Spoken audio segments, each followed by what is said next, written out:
Coming up tonight on UK Scotland News. I'm Baroness Harry Arminion, and this is my sidekick. Union Minion for Maury, wee Doug, we call him for short. Alright, man. By the power of the Dark Empire forces. Aye. Right, anyway, this is the UK Scotland News. It's new hour to our sports correspondent, and it's a good job you apologise to the gypsies, by the way. To our sports correspondent, Furious Travelling Gypsy Fist King. I'm Furious Travelling Gypsy Fist King for UK Scotland News, the sports correspondent. And later today I will be speaking with Seaman G of Wrongers FC on UK Scotland News. And now it's out to our politics correspondent, Brainer Rennie. I'm Brainer Rennie, the political correspondent for UK Scotland News. Now, there isn't really much politics in Scotland, but if there's anything to know about politics, my finger's right on the pulse. I know somebody right at the head of the command, so to speak. But as I say, there's not really much happening in politics. I think we're due to get our own parliament soon. I don't know. But anyway, that's all for me. For UK Scotland News, Brainer Rennie. And now it's to our new hot off the press royal correspondent, Tears Megan. Well, if she wants to. Has she said anything about you since she cut you off? I don't think she has, but yet you continue to trash her. Okay, I'm done with this. No, Sorry. No, sorry. Do you know what? That's You can trash me, maybe not mine. No. See you later.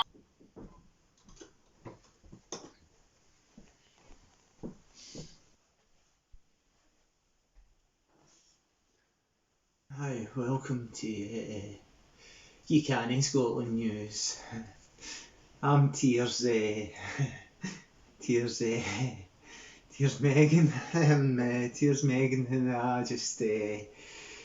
I'm the royal correspondent now, and hi. I can't really talk about it now. I just break into tears. All because of that, Megan.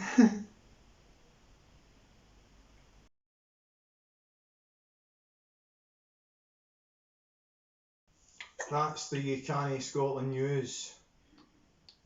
Aye, so you just press this, man, and fucking use your special power or something like that to make people forget about the shit that they've done before. That's it, man. Hi everybody, welcome along to Tweet Street Occupied Scotland, Tweet Street Scotland Occupied, depending on your point of view. Tonight I'm joined by Dougie Bendel from the Scottish Independent Supporting Band, the Brethren, and also Sam Payton, co-founder of Independent Women. Hi Sam, hi Dougie, how are you? One at a time, please. Hi, I'm fine, how are you? I'm good, thanks. And yourself, Dougie? I'm great, thanks. Hello, Peter. Hello, Sam, and hello, our viewer.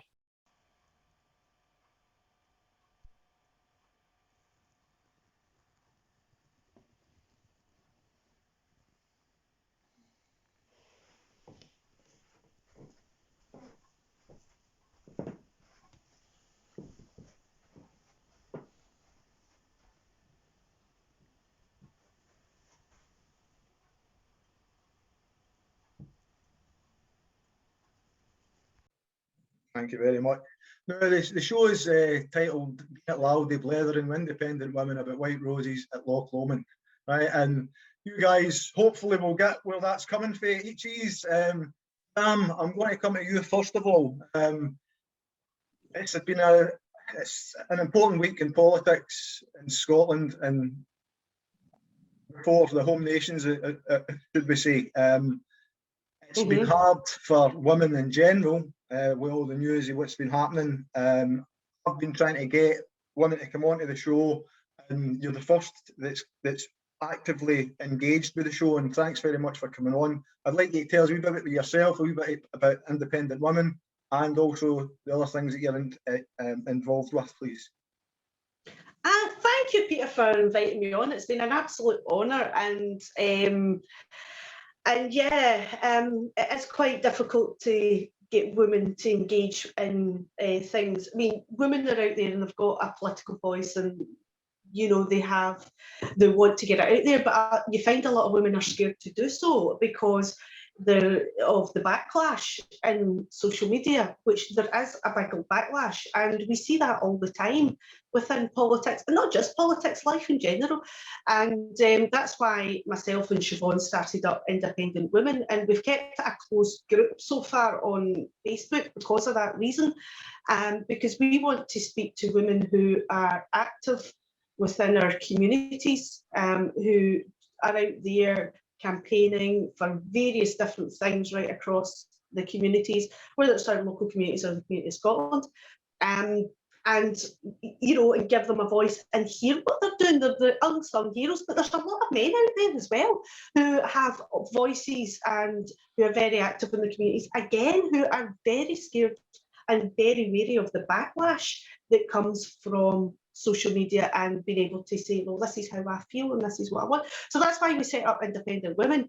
But also as well, you mentioned Save Loch Lomond. I'm one of the founders, along with Alana, of Save Loch Lomond.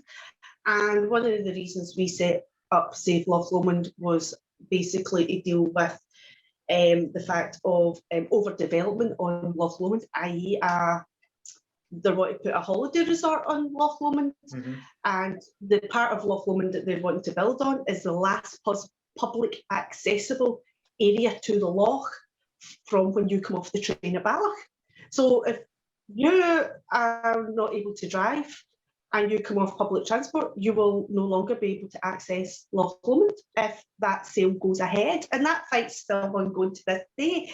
But what's also going on in Loch Lomond regarding, apart from Flamingo Land, is there is other private developers that are at this current moment in time putting constant planning permission developments into the national park. And if they all get the go-ahead, Loch Lomond will become a play park for the rich and those who can afford it. It becomes inaccessible to the normal people of Scotland, and that's what we're not saying we don't want development in Loch Lomond. We want it to be within the communities, within a certain level that people can afford to enjoy Loch Lomond, and that's the same right across Scotland, because it's happening right across Scotland right now, where you're getting these big Westminster Tory donor companies and people coming in and basically asset stripping our gems and basically making it inaccessible to normal everyday people. And it's not just people that live in Scotland, it's our visitors as well that come to Scotland. They come to enjoy all this as well. And when they're coming here and they're finding out that in order to access Loch Lomond, they've got to go through this tacky holiday resort and pay an absolute fortune. That's not the kind of message we want to send out to visitors coming to Scotland. You know, we want to say, you know, here you go, come, have fun. Here's a big welcome, you know, and to come and enjoy yourself. Yes. And I know there's, I mean, as much as we're a team in Save Loch Lomond, various members within Save Loch Lomond are away doing other things, and part of that is we join up with other campaigns and we talk to them, we give them advice, and we share ideas and campaigning techniques as well. So yeah, that's what I've been up to, pretty much causing trouble. Quite cool.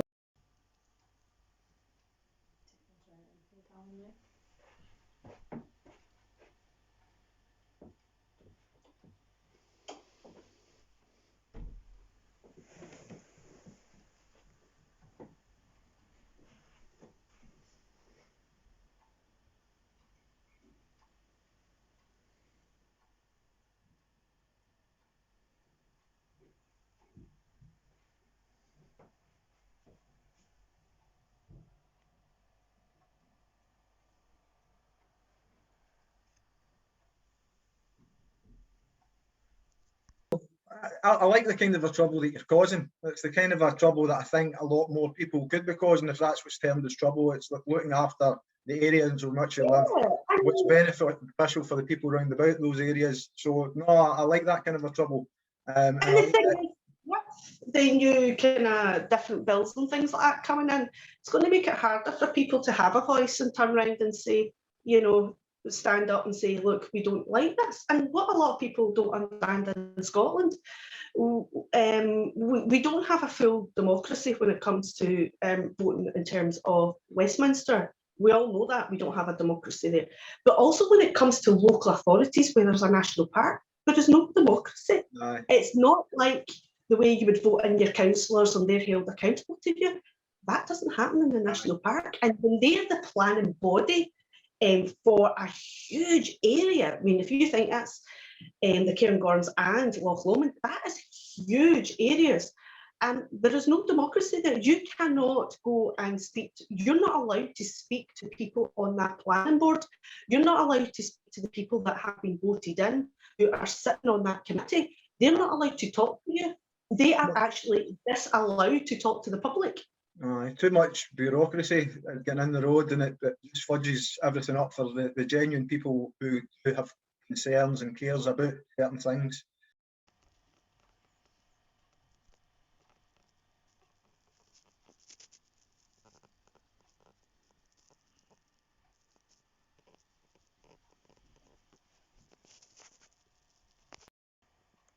Carol, it's Nigel Farage, and your friend Jane wanted me to talk to you to say that she knows you're having a tough time, that you're facing some serious obstacles, but that the truth will come out in the end. And in the end, you know, one thing I've learned, good always triumphs over bad.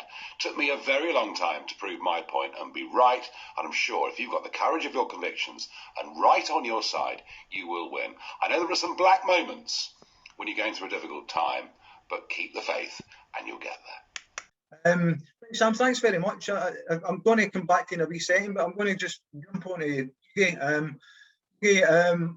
first of all, for the band, the Blethering, Scottish Independent Sport Band, the Blethering, some of your music is available, or all your music is available online and at different outlets. You also have connections with Caledon Radio behind the scenes, but I don't know if there's maybe frontline work for that coming up with yourself, Dougie, but maybe you can inform myself, Sam, and the viewers as well a little bit about you. Yeah, no problem there. The Blethering was an idea I had just for us to create a sort of creative, so it can be writing, it can be music as well. And I brought a load of my songs together and put them on, released them on the album Gain It Loudy in 2019, because I'd written a song called Saltire, which in my wee brain I convinced myself was going to be an anthem for the Yes movement, and it never took off. So I thought, I'll need to write something better. So I wrote We Are Scotland, and I got a lot of help from Eamon Keys and Orkney to do that. We became the Blethering along with another guy from Wales and the odd other folk that I know pop in and out the band just to give us a hand. We Are Scotland's a single that's available now, and we wrote White Rose as well, which I think is probably our best song, which will be on the new album. So we've got 3 albums will be out by the summer. So we've got Gain It Loudy, came out in 2019, Trapped Inside Me, which we brought after first lockdown, which is just a journey through lockdown from a Scottish perspective. And then the new album, which is going to be called Skullduggery and Pure Shan, which has got a bit of everything on it, but it's kind of like a sort of 70s homage, right? But with a lot of Scottish themes in it. Right. So it's been interesting. It's been really, really good fun. And I just hope White Rose takes off as an anthem, because I think when I was writing it, I could hear a choir or, like an adult mixed choir singing it, and just people singing it. So it was written as, as an anthem to be sung on the street or in a pub or wherever, It's catchy enough for that. So hopefully, as it builds and as more people start going about and hearing things, outside their houses, hopefully it'll take off a bit more, and the new album might promote that in some way. I'm really that's what we're hopeful for. But if you can't afford to download any of the songs that are on any of the Blethering albums, I've made the offer. Approach me direct on YouTube, and I will send you MP3s for free if you've not got money. I'm not in the music. I'm not in the music business to make money. I'm in the music business to make good songs that I hope Scots like. Well, you've got a fan here, mate. I must admit, I've listened to your songs. I was introduced through White Rose. I was introduced to your name first of all through a mutual acquaintance of yours, Norrie Hunter, Caledon Radio. Introduced to the name, and then it was a case of the song, and then obviously with the time that song had come out and exit and the community EU getting it confirmed, all of that it swept me along, and that and made me want to listen to more of your music. And there's a couple of songs on there, and again, from not the favourites of the people running in my house, right? But I'll listen to them and I'll listen to the song and I'll listen to the words of the song and the sometimes the tune that goes with that as well. And pure Scottish as fuck is the way I kind of put it across. I like that. That's me. I'm not one of these Scottish guys. I am Scottish, pal. That's how it is. I'm one of these Scottish people. And it's like, I am Scottish. That's me. So I enjoy everything. People putting themselves out there. I'm included in this. Okay. I know that John's kind of trying to join us. We can't see you, John. I don't know if you. Can you hear me? I can hear you. So you might need to click on your wee video camera just to. I'm clicking on it, but it's probably a good thing that you're not seeing me. Right. Well, I'll just come back on and then we'll talk to you in a wee second, John. Just appreciate it. Carry on, Sam. Carry on. Right. No worries, John. Thanks. So the likes of Dougie, Sam, and John as well for putting themselves out there to try and encourage. Well, Scotland is a cracking wee nation. It's got the potential to be an absolutely cracking wee nation. And what the people that live here and the people that come to live here and encounter Scottishness, they want to promote it, and we're up against it now with this big machine. And it's a hard slog. People are kind of bickering with one another, as Scots do, but it's kind of seems to be magnified at the minute. Come to each for your thoughts on that. First of all, Sam, if I come back to you. Well, the thing is, right through history, if you look at the Scots, we've always bickered amongst ourselves. That's basically who we are. We like a good debate. We like to have a party and whatever else and all the other cliches, but we like to have a wee bicker and we like to, and normally it goes on unseen and unheard. But now that social media is here, you're seeing, everybody's seeing it. And the problem is the waves or the flames of the fire are being fanned by the Westminster establishment at the moment. They're adding to it. Yes, we've always had a bicker. We've always, and even on social media, you see people having a wee bicker. Oh, I don't agree what he says, and I don't agree what she says, and blah blah blah. But we kind of have a way where we sort it out ourselves, and we just get on with it.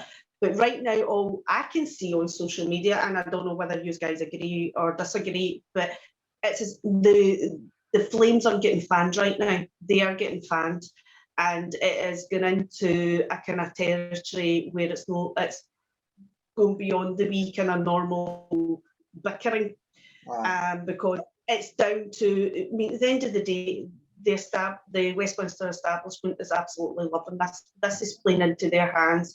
They don't even need to do anything when it comes to the upcoming election. We're doing it ourselves right now. And again, if we go back in history, looking at the Scots and, the history of the Scots, whenever we have where we bickers and Westminster establishment gets involved, we end up, the bickering becomes out of control and it ends up going against us. And that's what's right now. It's going against us. We're turning against ourselves instead of just having a wee bicker and moving on and coming. We're actually turning it against us. And that's my opinion. That's what I'm seeing right now. And it's quite sad because there's so many people within the Yes movement who are friends, who are in the family, who are just wonderful, generally people, great Scots and everything else. And that's new Scots as well.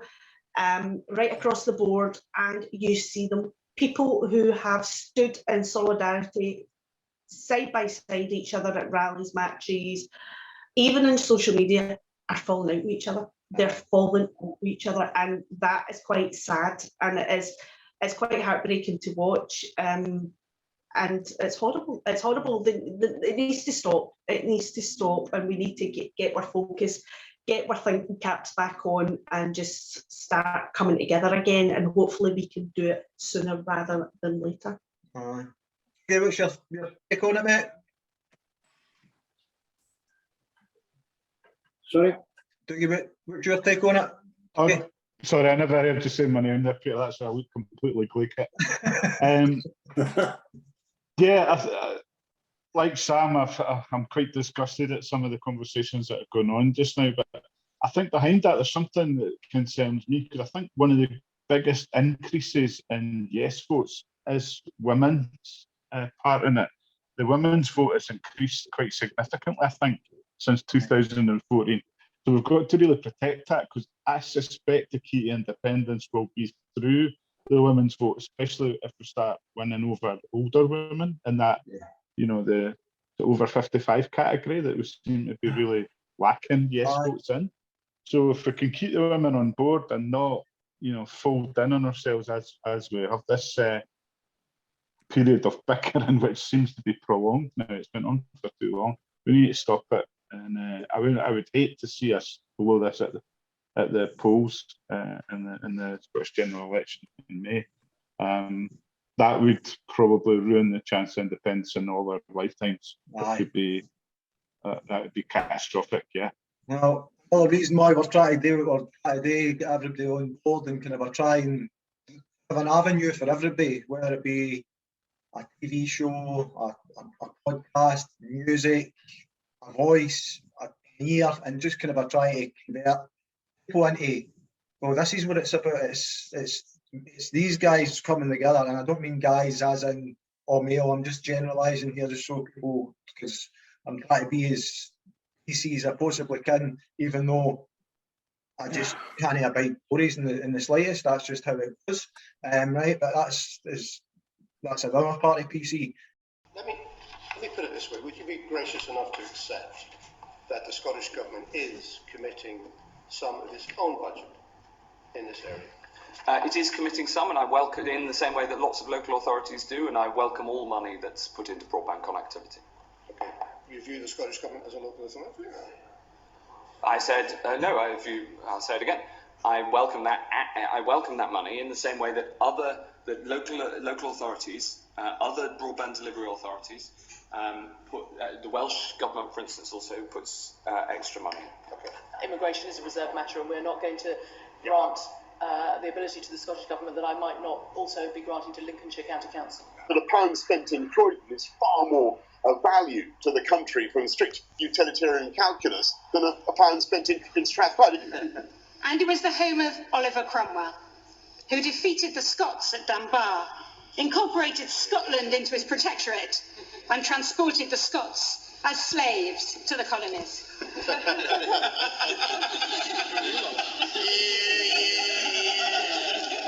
Now, there's an answer to the West Lothian question. Can I ask the honourable gentleman what work is being done to make sure that this place is more accessible, particularly for some of our colleagues who have a disability? Here. I'm sorry.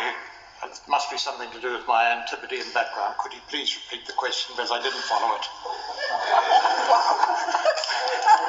Oh well, very popular today. I was saying that a number of parliamentary colleagues who have disabilities do find it quite difficult getting around certain parts of the state. Given that we're doing this refurbishment work, what can be done to make sure that those with a disability are able to move around more freely and the place is accessible? I'm really sorry. Please, could you do it very slowly in an intimidating English? Thank you. I think the answer might be helped if you can reply in writing when you're ready. Scotland is not a partner of the United Kingdom. Scotland is part of the United Kingdom. This is Ucanny Scotland News, and I'm Baroness Harrier Minion. This is Union Minion for Maori. I'm for Maori, wee Doug. And this is a section of the show that we like to call Chats with Nats. Because we go and chat with Nats, funnily enough. So this is when I chatted to Sam Payton earlier in the week. I'll be recording in that. What do you think?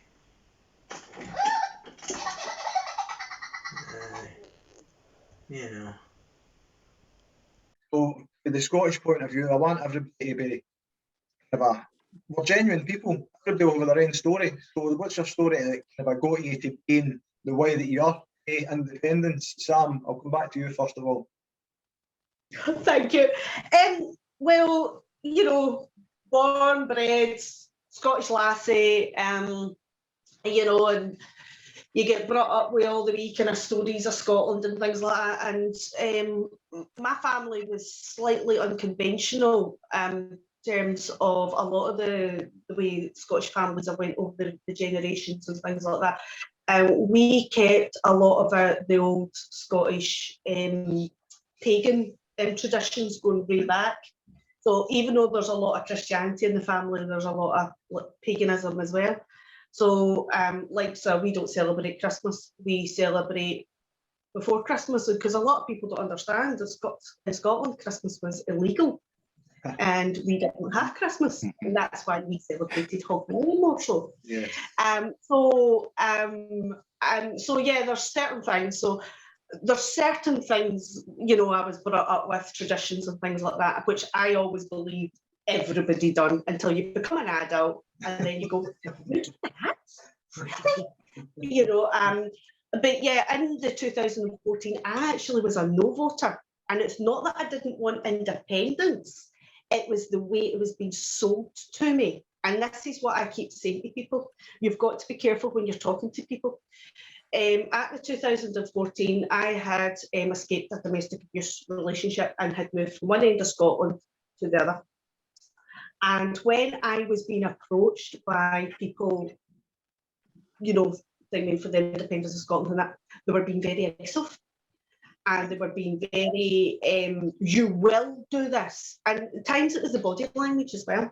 Now, when you're dealing with people, women, men, elderly, young, you do not know what's going on in their lives. You do not know what is going on in the background. And it's about being aware. And this is what I keep saying to people. And because of that, I walked into that booth that day because of the way I was approached outside the polling station and the way I was approached in the days leading up. It was very aggressive. If you don't vote, you're a traitor. And it was all that sort of language. And I thought, that's not the type of Scotland I want to live in. I want to live in a Scotland that people are welcomed. We are us Scots. And the way that some of the activists, and I'm not saying all activists because they're not, but the ones I came across at that moment in time when I was going through a very, very sensitive time in my life, were not the sort of people that should have been out being campaigners and being activists for the Scottish independence. They believed campaigning was telling people what to do. You will daze your tail. You will do this. If you don't, you're a traitor. And this is where we've got to be very, very careful, because there is people out there who are like that. Yeah. And they need to be mindful of their words.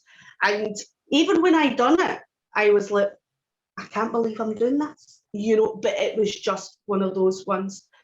And, you know, and after that, when I've been involved in the independence movement, I keep saying to people, think about how you're talking to people. Please think. You need to think. You need to think about the words that you're using. You need to think about your body language. You need to think when you're approaching people.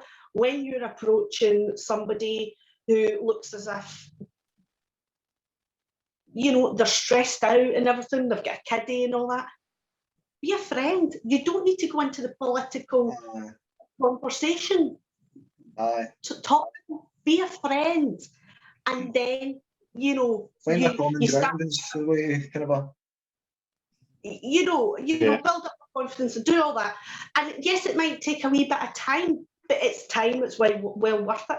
And that's what one of the things I have, even with Broadcasting Scotland and other things that I'm involved in, I keep saying to people, when you're campaigning, whether it's, doesn't matter if it's a local campaign, independence or anything, be mindful of the language, be mindful of your body language, and just think about what you're saying. Because if there's a group of activists and they're going around in their 2s and 3s, and you approach one person and you're going up going, what are you going to vote for? You've lost it. You've lost it right away. The message isn't right. I get where you're coming from. Thanks very much, Sam. I totally get that, and it's a new kind of another perspective for people to kind of look at. And hopefully we can get another referendum for you to vote yes in. So wee man, furious travelling gypsy fists king. In a couple of minutes time, depending on how the video gets edited out, you're going to end up looking like me, but with your youthful exuberance, and I want you to infiltrate the You Cannae Scotland News and take care of Union Minion for Moray on the name of Scottish independence. You get that? I get that. Thanks very much. So Alba. Dougie, what's your journey to independence? What's your journey to independence? Well, I've got the BBC to thank for making me yes. The BBC made me yes. I was brought up in a Labour household, trade union dad, trade union granddad, you know, right across, full of Labour voters. I wasn't particularly political at all. That was a choice. And I had to work overseas for a while. And for the first time, I watched all the BBC news channels on this dodgy TV box I managed to get when I was overseas. And I noticed the difference between the Scottish coverage of the news and all the regional English coverage. It was like, it just like hit me in between the eyes. It was so negative. And then seeing the same or similar news stories coming from all the other regions, and they were sort of positive towards the government. And then it just hit me like a freight train. You've been lied to. The BBC's been lying to. I hadn't noticed that. I was too busy with my life, you know, and getting on with different stuff, all the ups and downs you have in life. And I suddenly I was working overseas on my own, suddenly was paying attention to it, and I thought, wait a minute. And then everything fell into place. I thought, my whole life has been a lie. It's been a dissolution of Scottish culture. You know, my gran spoke Scots, and her sister spoke Scots, and I just thought, we've been stopped with doing so many things over the years. Even if you think of the Victorian tradition of don't discuss politics, don't discuss religion at the dinner table, that was just a control mechanism to stifle people actually talking about it. And when you look at various parts of Scottish history, which I was never taught at school, I'm from that real bad patch of not getting a single bit of Scottish history at the school, because in the late 70s, they were a bit scared of what was going to happen in terms of the Scots did see another way when the oil was starting to appear. So for whatever reason, it was cut out of the curriculum. And that's improved, so that's good. But I just started learning a bit more about Scotland myself and studied, and then suddenly realised, no, we've got to be independent. That's normal. It's abnormal to continue the way we are. And we've reached that point, you know, we're talking about the bickering, but we're really at this point now where you either don't vote for independence or you vote for Tories for at least the next 10 years. I would have to and you can see their plans, you can see what's happening. They are no longer a conservative, traditional conservative party. No. They've swung at a great speed to the right, and they're far right now, and they're starting to put far right policies into place in so many different areas. It's quite scary. So that's the choice Scots face. Right. What do you want? Do you want to take some hard work and take a bit of a risk and go for independence, and we'll work hard at it, and we'll just all our mistakes will be Scottish mistakes made in Scotland, or do we just wait and see what the Tories have got in store for us? That's your choice.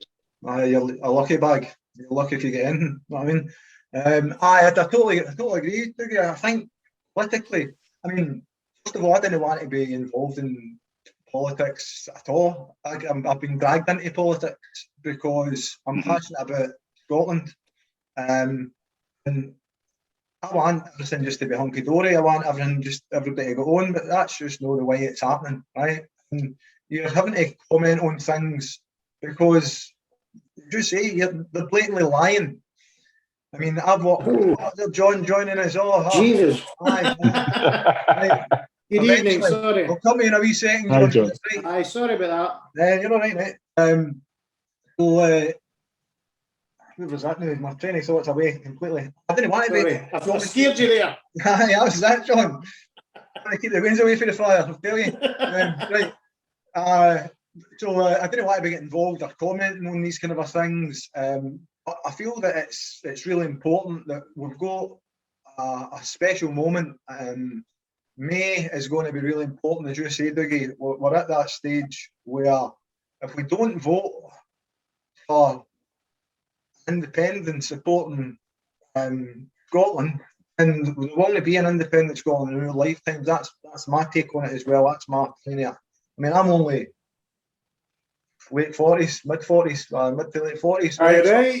I'm thinking I've got a couple of years left if I'm lucky, right? Give or take. I mean, so I want to be able to enjoy the couple of years, as you say. If we're making mistakes, Dougie, it's Scottish mistakes, and we're all kind of working for a better Scotland for whatever contributions we can make for it.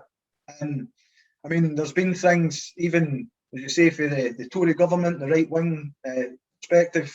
Even yesterday, even as recent as yesterday, what happened at the vigil, Clapham, you know, the police and what have you. It's scary. It's getting scary. And if you can compare and contrast that with what happened last week in Scotland, where, right, okay, a football team on the park, they won the first title in 10 years. Well done to them. Well done, Rangers Football Club. And all the fans that watched them on the park, and abided by the social distancing and everything else. They didn't go to the march, so to speak, to George Square. I mean, and this is something that's going to be cut through the show, guys, as you know. It's things that when you compare and contrast the two different styles, what's happening there and what potentially could be happening here, it's worrying time for politics. So it's a case of, I feel as if I need to speak, and that's why I'm kind of in this together with John, kind of a couple of times offline, and spoke about how can we best approach it, how can we try and do it in a seriously questionable way. So it's mere questions that's kind of begin raised, and answers that's we're questioning anybody that's watching this answer themselves. Right, what's my journey to independence? What would I think it was going to be? And it's kind of a rolling through there. Sam, I know that you had mentioned about the football carry on, and again, just for your comments on, if you don't mind, on that in correlation with what's happened yesterday at Clapham, don't mind. And I can push you to about 60 seconds for this answer, please. I mean, yeah, it showed a big contrast in the policing. I mean, could you imagine if we were into Glasgow and decided we were going to have an independence rally or a wee get together? Guarantee it wouldn't have ended the way last week ended. And when you see down in England the way the police went in, totally heavy-handed last night, it was just diabolical. It's just absolutely diabolical. But what people need to realise in terms of the biggest picture is if we don't vote properly in May and we don't stand together, we are going to lose so much. It's not about punishing a political party or whatever. We are possibly going to lose the last chance of ever being able to go for independence within our lifetime and future generations. And I know my son would be absolutely bloody raging if that happens. I mean, as far as he's concerned, Westminster should just be told and put in their place and told, by the way, we're going independent and that's it. And trying to explain to a 9-year-old how politics works and how democracy works and how you can't really do that. You need to get the majority of the citizens of the country to be passing, backing us, and we're not, we're there, but we're not quite there. The settings must be different in your part of Scotland. But no, I think people need to be aware, no matter what, we could lose how we deal with everything come May if we don't vote properly. And it's policing, it's how we run we could lose Holyrood, we could lose everything that makes our lives so much better. And earlier on in Independent Scotland, one of the points that Siobhan says we could end up with the status quo. So Dougie, what's your take on the compare and contrast the policing last week versus policing last night with Scotland and England? Yeah, I don't think either of the policing operations were perfect. I think the debriefings would have been quite interesting, but I don't think anyone would be really that pleased with how they both turned out. But from my experience, Scottish policing is done differently. It's done by consent, and hopefully we've got enough in the ranks of the police across Scotland that any future demonstrations or protests will be handled in the usual fair way that you see all under one banner mark has been dealt with and held during the summer every month. That's the standard I expect from policing. Aye. Well, thanks very much, guys. Operation George Square, go! Baroness Harry and Minion here. Now, Nick the Fish. What about the Smokies? What about the Smokies? That's what I've got to say to you, Nick the Fish. Easy you, getting all excited there. Now, listen, we're going to try and get you like a baseball bat or something like that, but it's to hit other folk, but you know to smash yourself in the face with. I don't know, yours a gift today to that other lot, so you need to mind your P's and Q's and that, instead of doing all that chatting.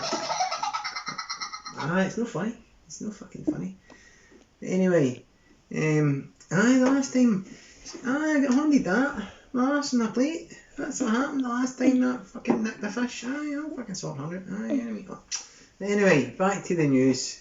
We'll be cutting over to one of our correspondents soon, and a special message from, I don't know.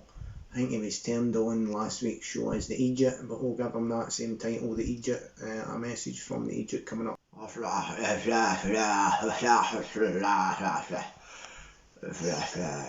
Square go, Operation George. Operation George, Square go. All part of the Uncramp News Network. We're the affiliate of another 3-lettered news outlet that's kind of known in these shows, but we can't say anything about that because it's dark money and what have you. Dark money, a lot of Russians and that, so you need to watch what I'm saying and that, you know what I mean.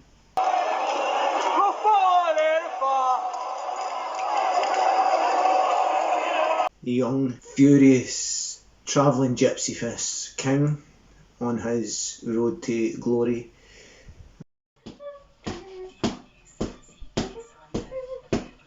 Furious, travelling, gypsy fist king!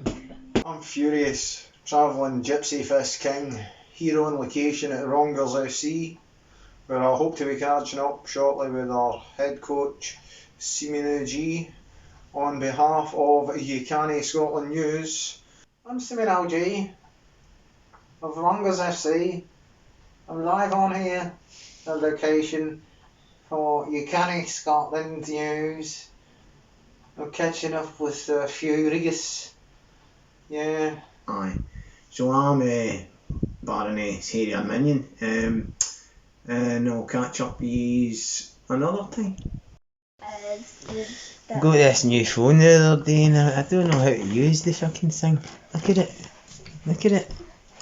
I'm Finn Murray. Fucking look at it. It's just looks different, doesn't it? Just looks different. This phone. Don't know how to use it. Oh. Anyway, hold on now. Put that in there. Put that in my bag. Aye, just stick that in my bag. Aye, that'll do. Aye, so aye, they're all fucking dafties, aye. Aye, that Boris, that fucking Egypt was on the phone to me. Aye, he says, you're the minion in waiting or something like that. I don't know. I'm going down there, you're coming up here or something. I don't fucking know. Aye, well, he's shitting himself, because they're a bit ahead in the polls and everything. Aye. Honest to God, wee man, we could be fucked here. You might not get any here, man. Aye, you might know. Anyway, next news report's coming on just any time soon, so let's get ready for that. Oh, fuck. Union Minion, you here with me now? Fee, fi, fo, fum. I smell the blood of Union Minion.